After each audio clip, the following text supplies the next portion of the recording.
Hello there, and welcome to this particular Key Stage 3 maths test. In this particular maths test, you've got various different types of questions, all the way from geometry to graphs to mental arithmetic. So let's have a look at one of these questions. A cafe sells small, medium, and large drinks. This is a word problem question. The table shows the number of drinks the cafe sold on one day. So altogether, how many chocolate drinks were sold by this particular cafe? So we've got coffee, tea, and chocolate in various sizes. Don't let that confuse you. We're just going to add up altogether how many chocolate drinks were sold. So that's the essence of the question.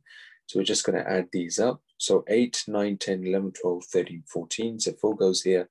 1 is carried forward, and 5, 9, 10, 11, and 12. So altogether, there were 124 chocolate drinks that were sold by this particular cafe.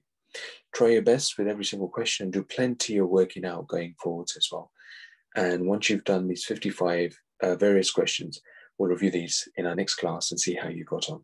Good luck with these.